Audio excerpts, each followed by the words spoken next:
నమస్తే, welcome to పూరా local. ఒకరు మాస్, మరొకరు ఊరమాస్, ఇంకొకరు సైలెంట్ వారియర్. మొన్నటి ఎన్నికల్లో ఎమ్మెల్యేలుగా గెలిస్తే వారి రూటే సపరేట్గా ఉండేది. కానీ కాలం కలిసిరాక ఓటరన్న ఆశీర్వదించిన కారణంగా ఓటమి చవిచూశారు. దీంతో ఎమ్మెల్యే అభ్యర్థులుగా ఓటమి పాలైన వారే ఇప్పుడు పార్లమెంట్లో అడుగు పెట్టేందుకు ఉవ్విల్లూరుతున్నారు. సబ్జెక్టుతో మాట్లాడేవారు ఒకరైతే సబ్జెక్టుతో పాటు సెటైరికల్గా మాట్లాడేవారు మరొకరు. మాజీ సీఎం కూతురుని ఓడించి ప్రభుత్వ వ్యతిరేకతను చూపించిన తొలిగడ్డ ఇందూరు. లోక్సభ ఎన్నికల వేళ నిజామాబాద్ పార్లమెంట్ సెగ్మెంట్లో ఎవరి భవితవ్యం ఎలా ఉండనుంది ఓ లుక్కేద్దాం.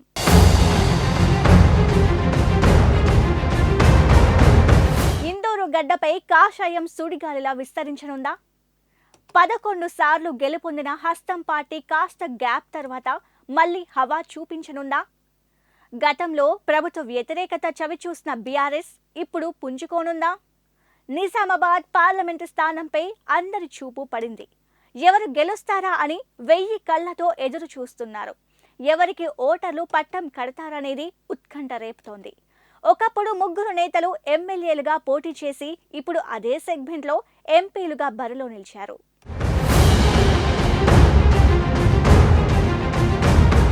1952లో ఏర్పాటైన నిజామాబాద్ పార్లమెంట్ కాంగ్రెస్కు కంచుకోట. 17 సార్లు లోక్సభ ఎన్నికలు జరిగితే 11 సార్లు హస్తం పార్టీని విజయం సాధించింది. అనంతరం టీడీపీ, టీఆర్ఎస్, బీజేపీలు కాంగ్రెస్ మార్కుని చెరిపేశాయి. టీడీపీ ఏర్పాటైన తొలినాళ్లలో 1991లో నిజామాబాద్ ఎంపీగా గెలిచారు. 1998, 1999లో కూడా విజయం సాధించారు. అనంతరం 2014 ఎన్నికల్లో టీఆర్ఎస్ గెలుపొందగా 2019 పార్లమెంటు ఎన్నికల్లో బీజేపీ విజయం సాధించింది.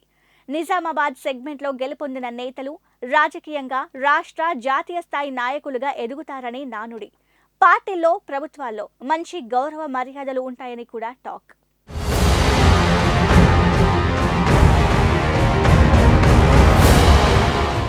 నిజామాబాద్ పరిధిలో 7 అసెంబ్లీ సెగ్మెంట్లు ఉన్నాయి. Armur, Bodhan, Nizamabad urban, Nizamabad rural assembly సెగ్మెంట్లతో పాటు బాల్కొండ, కొరుట్ల, జగిత్యాల నియోజకవర్గాలు ఉన్నాయి. నిజామాబాద్ పార్లమెంటు పరిధిలో సుమారు 15 లక్షలపై చిలుకు ఓటర్లు ఉన్నారు. ఈ మధ్య జరిగిన అసెంబ్లీ ఎన్నికల్లో ఆర్మూర్, నిజామాబాద్ అర్బన్ నియోజకవర్గాల్లో బీజేపీ విజయం సాధించింది. బాల్కొండ, కొరుట్ల, జగిత్యాలలో బీఆర్ఎస్ జెండా ఎగురవేయగా హస్తం పార్టీ బోధన్, నిజామాబాద్ రూరల్లో గెలుపొందింది.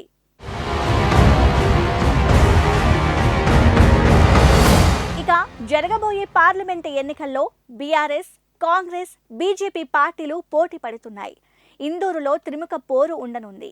బీజేపీ నుంచి సిట్టింగ్ ఎంపీ ధర్మపురి అరవింద్ పోటీ చేస్తుండగా కాంగ్రెస్ నుంచి టి జీవన్ రెడ్డి, బీఆర్ఎస్ నుంచి బాజిరెడ్డి గోవర్ధన్ రెడ్డి పోటీలో ఉన్నారు. ముగ్గురు కూడా గత అసెంబ్లీ ఎన్నికల్లో పోటీ చేసి ఓటమి పాలైన వారే. కాంగ్రెస్ అభ్యర్థి జీవన్ రెడ్డి జగిత్యాల అసెంబ్లీ సీట్ నుంచి పోటీ చేసి 15,822 ఓట్ల తేడాతో ఓటమి పాలయ్యారు. అటు ధర్మపురి అరవింద్ కూడా మొన్న జరిగినటువంటి అసెంబ్లీ ఎన్నికల్లో కొరుట్ల నుంచి పోటీ చేసి 10,305 ఓట్ల తేడాతో ఓటమి చవిచూశారు. అటు బీఆర్ఎస్ అభ్యర్థి బాజిరెడ్డి గోవర్ధన్ కూడా నిజామాబాద్ రూరల్ అసెంబ్లీ సీట్ నుంచి పోటీ చేసి 21,963 ఓట్ల తేడాతో పరాజయం పొందారు. దీంతో ఈ ముగ్గురు ఇప్పుడు నిజామాబాద్ ఎంపీ సెగ్మెంట్ బరిలో నిలిచారు.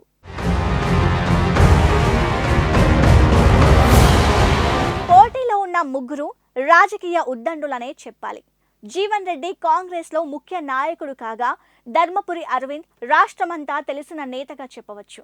అటు బాజిరెడ్డి గోవర్ధన్ రెడ్డి కూడా బీఆర్ఎస్లో ముఖ్య నాయకుడే.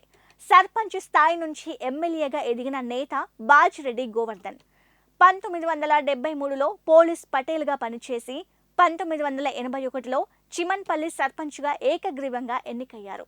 1986లో సిరికొండ ఎంపీపీగా, 1986లో ఏపీ స్టేట్ ఫినాన్స్ కార్పొరేషన్ డైరెక్టర్గా పనిచేశారు. 1994లో ఆర్మూర్ ఎమ్మెల్యేగా ఇండిపెండెంట్గా బరిలో దిగిన బాజిరెడ్డి టీడీపీ చేతిలో ఓటమి పాలయ్యారు. ఆ తరువాత ఏపీ సిఎస్ చైర్మన్గా, హౌసింగ్ బోర్డు కమిటీ చైర్మన్గా వర్క్ చేశారు. తర్వాతి కాలంలో కాంగ్రెస్లో చేరిన బాజిరెడ్డి 1999 నుంచి 2004 వరకు ఆర్మూర్ ఎమ్మెల్యేగా, 2004 నుంచి 2009 వరకు బాన్సువాడ ఎమ్మెల్యేగా బాధ్యతలు నిర్వహించారు. అనంతరం టీఆర్ఎస్ గూటికి చేరారు. 2014లో జరిగిన అసెంబ్లీ ఎన్నికల్లో నిజామాబాద్ రూరల్ స్థానం నుంచి పోటీ చేసి డి శ్రీనివాస్పై 26,000 ఓట్ల మెజారిటీతో విజయం సాధించారు. తర్వాత 2018 అసెంబ్లీ ఎన్నికల్లో కూడా 29,000 ఓట్ల మెజారిటీతో గెలుపొందారు. 2021లో ఆర్టీసీ చైర్మన్గా నియామకమయ్యారు. ఇటీవల జరిగిన అసెంబ్లీ ఎన్నికల్లో నిజామాబాద్ రూరల్ నుంచి పోటీ చేసి కాంగ్రెస్ అభ్యర్థి రేకులపల్లి భూపతి చేతిలో ఓటమి చవిచూశారు.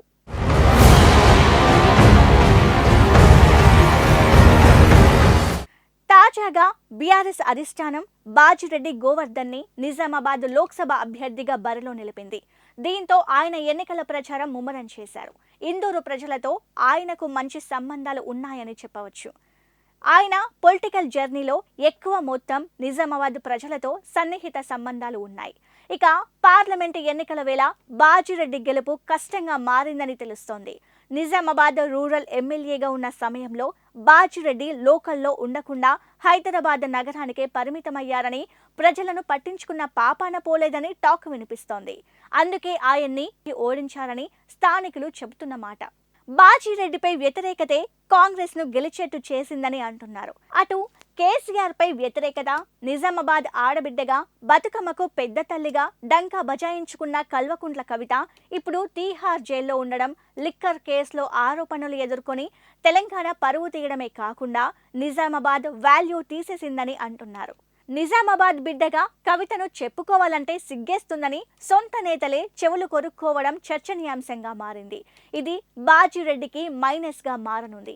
ఆయన ఫేమ్ కాదు కదా, కేసీఆర్ పై బీఆర్ఎస్ పై కూడా నిజామాబాద్ మెజార్టీ ప్రజలు వ్యతిరేక భావనతో ఉన్నారని టాక్ వినిపిస్తోంది. దీంతో బాజిరెడ్డి ఏమాత్రం పోటీ ఇవ్వగలుగుతారనేది వేచి చూడాల్సి ఉంది. ఇక కాంగ్రెస్ అభ్యర్థి జీవన్ రెడ్డి మంచి వాక్చాతుర్యం కలిగిన నేత. జగిత్యాల నుంచి 6 సార్లు ఎమ్మెల్యేగా గెలుపొందారు. తొలుత 1983లో టీడీపీ నుంచి పోటీ చేసి విజయం సాధించారు. దీంతో ఎన్టీఆర్ కేబినెట్లో మంత్రిగా పనిచేశారు. ఎన్టీఆర్ 1985లో ప్రభుత్వం రద్దు చేయడంతో తర్వాత జరిగిన 1985 నాటి ఎన్నికల్లో కాంగ్రెస్ నుంచి పోటీ చేసి టీడీపీ అభ్యర్థి గొడిసెల రాజేశం గౌడ్ చేతిలో ఓటమి పాలయ్యారు.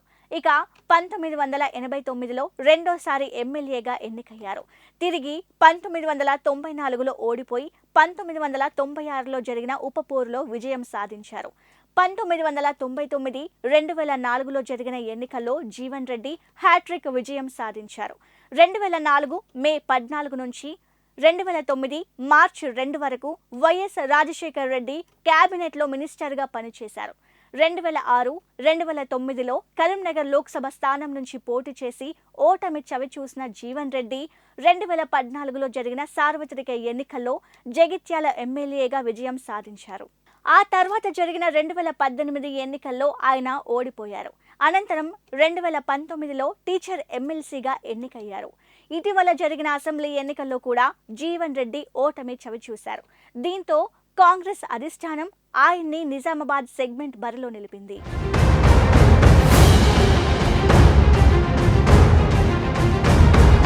రాజకీయాల్లో సుదీర్ఘకాలం పనిచేసిన వ్యక్తి Jeevan Reddy.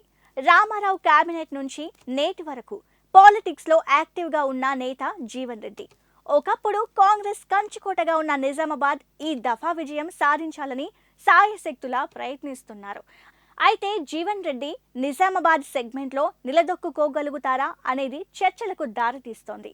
Jeevan Reddy non local candidate అనే టాక్ ఉంది.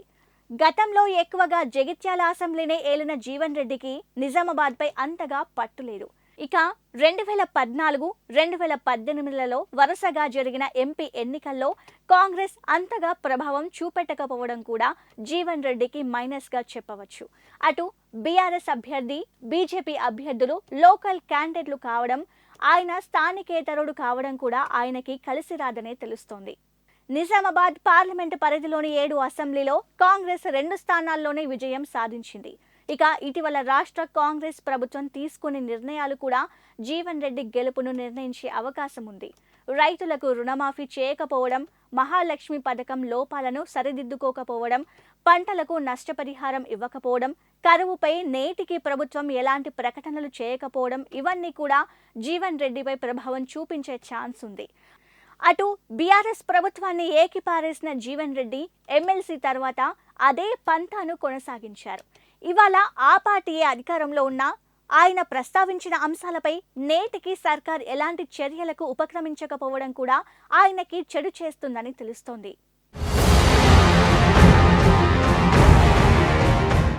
బీజేపీ అభ్యర్థిగా ధర్మపురి అరవింద్ బరిలో నిలిచారు. సిట్టింగ్ ఎంపీ కావడంతో ఆయనకు బీజేపీ అధిష్టానం మరోసారి అవకాశం కల్పించింది. 2014కు ముందు ధర్మపురి అరవింద్ పెద్దగా తెలిసిన నేత కాదు. కానీ ఇప్పుడు ఆయనంటే తెలంగాణలో తెలియని వారుండరు. కేసీఆర్ ప్రభుత్వాన్ని సూటిగా ప్రశ్నించిన నేత ఈయన. కేసీఆర్ అహంకారానికి, కేసీఆర్ నియంత పోకడలకు తన గెలుపై ఓ సమాధానం కావాలని కేసీఆర్ కుమార్తె కవితపై 2019 ఎంపీ ఎన్నికల్లో పోటీ చేసి ఆమెను ఓడించారు.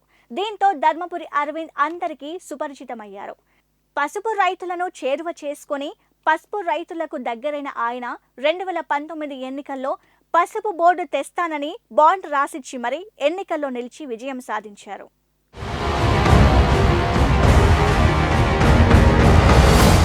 తర్వాత చెప్పిన మాట ప్రకారం నిజామాబాద్కు పసుపు బోర్డు కంటే మెరుగైన సౌకర్యం కల్పించే స్పైస్ బోర్డును తీసుకొచ్చారు అరవింద్.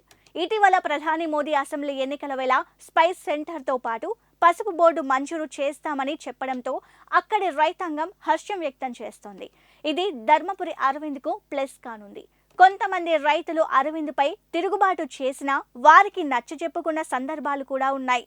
ధర్మపురి అరవింద్ ఏడీ ఫౌండేషన్ పేరుతో సేవా కార్యక్రమాలు సైతం చేస్తూ నిజామాబాద్లో మంచి పేరు సంపాదించారు.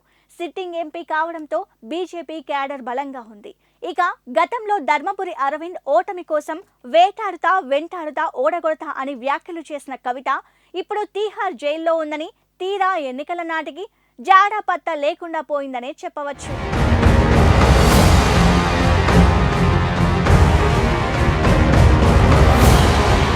ధర్మపురి అరవింద్కు హిందూ సంస్థల సహకారం ఉంది. అటు మోదీ చరిష్మా, బీజేపీ హవా కూడా ధర్మపురికి కలిసి రానుంది. దీంతో రెండోసారి ధర్మపురి గెలిచే అవకాశాలు మెండుగా ఉన్నాయి. ఇటీవలే జన్ లోక్పాల్ సర్వే సంస్థ వెల్లడించిన ఫలితాలను బట్టి చూస్తే బీజేపీకి 46.90% ఓట్లు, కాంగ్రెస్కు 32.25% ఓట్లు, బీఆర్ఎస్కు 15.29% ఓట్లు రానున్నాయని తెలిపింది. దీంతో బీజేపీకి విజయం సాధించే అవకాశాలు ఉన్నాయని తెలుస్తోంది. ఇక సహజంగా ఇక్కడ ఎంపీ ప్రతిసారి 2 సార్లు విజయం సాధిస్తారు. అయితే కవిత విషయంలో అది ఫెయిల్ అయ్యింది. తర్వాత ఇప్పుడు ధర్మపురి అరవింద్ వంతు వచ్చింది. మరి నిజామాబాద్ ఓటర్లు అరవింద్ని ఆశీర్వదిస్తారా లేక మిగిలిన 3 పార్టీలకు పట్టం కడతారా అనేది వేచి చూడాల్సి ఉంది.